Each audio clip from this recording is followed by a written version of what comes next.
Bob asked me if I wanted to sing one. Yeah, right. On TV.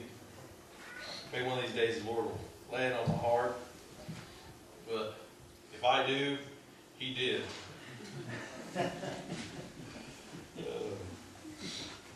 If you're listening, you're like, oh, I really would like to hear him sing. Come out sometime. I'll sing one for you. In Matthew's Gospel, chapter 25, there is a parable about a guy who gave out some talents. Now, these aren't talents. When we talk about talents, we talk about the ability to do things. That's not what this gentleman was giving out.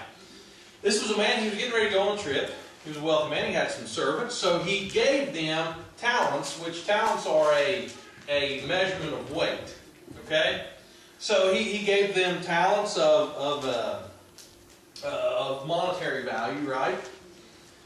To these servants of his. And he expected them to, that they were charged with the caretaking of this, right? Amen. So he goes into a far country. And he returns. When he returns, he comes to the servants and he asks of them what they've done with the talents that he had given them, the money that he had given them. Well, the gentleman who he had given 5 talents to came and he brought him the 5 that he had given plus 5 more. The gentleman who he had brought 2 talents to, he had given him the 2 that he brought plus 2 more. There was another gentleman who had been given 1 talent. Now this gentleman, he had decided that, and in his words, said that his master was a hard man, reaping where he hadn't sown and gathering where he hadn't laid straw. So he was afraid to lose the money. So what did he do? He buried it in the ground. And so when the master came back, he goes and he dug it up and said, "Here is your talent." Now, this is where all that's just kind of backwards. But this is where the story gets interesting. His Lord answered. This is in verse 22. His Lord answered and said unto him, "Thou wicked and slothful servant, thou knewest that I reap where I sow not, and gather where I have not strawed. Thou oughtest therefore to have put my money to the exchangers, and then at my coming I should have received mine own with usury." Now, as we read this, and as we look at this parable, we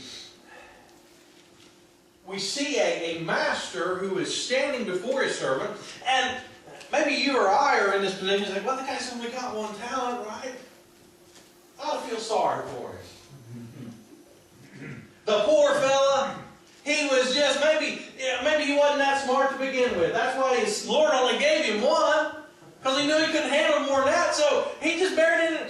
But here is I guess the one thing about this parable that I really want to bring out is that the servant knew what was expected. As I read this parable, that is the one thing that always sticks out to me. It's that the servant knew the kind of person that this was that he was serving and what it was that he expected. So here we are, and he's in a situation knowing the expectations that was before him, yet he decides not to live. I'll just play it safe. Maybe his game plan was, if the other guys lose everything, then I'll still have my 1 and I'll look pretty good. Yeah. Maybe that was his game plan. If everybody else fails and I just maintain what I've got, I'll look all right. But yet he knew what was expected of him, and he still made a conscious decision to play it safe. Often, and as I read this, this is a parable.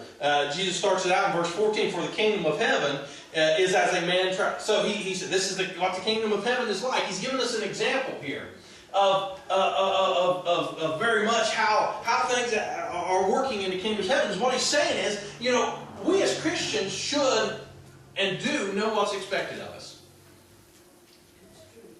Amen. can turn your TV on, and you can hear some good preaching every once in a while.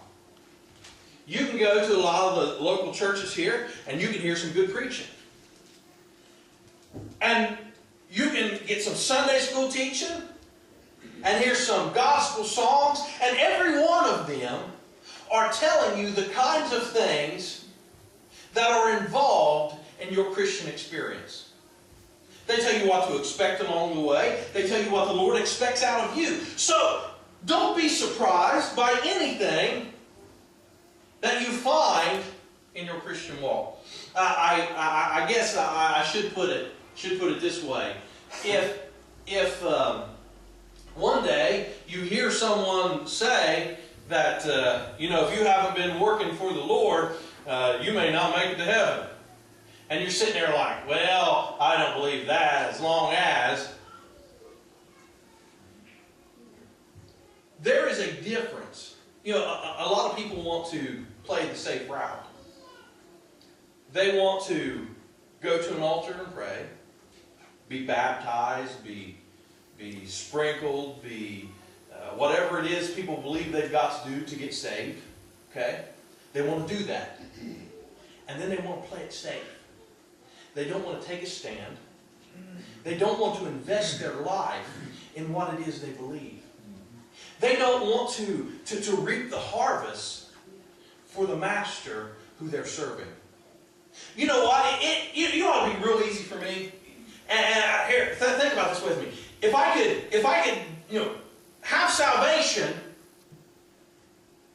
but I could carry it like I do my AAA card.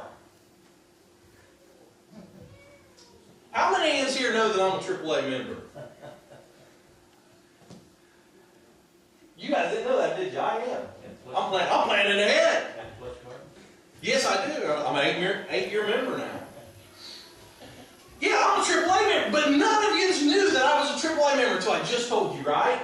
Wouldn't it be convenient if we could carry our salvation was like our AAA card? It was there when you needed it. If you break down alongside the road, hey, you can pull out the AAA card, you can give them a call, and they'll come and they'll bail you out. Well, hey, that would be easy for Christians. If we're out somewhere and things are going bad, we'll pull out our salvation card, we'll give Jesus a call, and he can bail us out, right? But otherwise, we don't have to worry about getting into any uncomfortable places because no one really has to know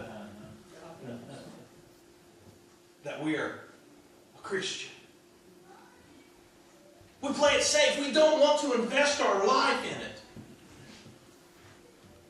Instead of investing who we are and maybe taking a risk, because that's what it was all about. It was about this man not wanting to take a risk. He did not want to risk losing what little he had. Therefore, he didn't gain anything. See, folks, I'm a firm believer that being a Christian involves a lot of risk. To get anywhere as a Christian involves great risk. There are times you will risk your job by being a Christian. There was a time at one point in my job that there was something going on that I did not feel comfortable with doing. I told my boss, I'm not doing it.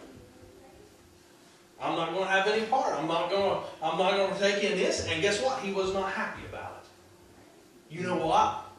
Oh well. Amen. Sometimes there is risk involved in being a Christian, and we don't like to talk about it. We want to tell people, we want to reassure people when they become a Christian that, hey, everything is great. You don't have to worry about anything from now on. Now, I'm not going to tell you for 1 second that there's not reward. Amen? Right.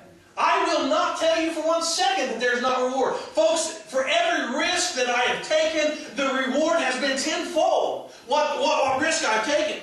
I can stand here and I can tell you with confidence that every time I've stepped out on faith and I've done what God has wanted me to do, He has blessed me more than I have ever put in.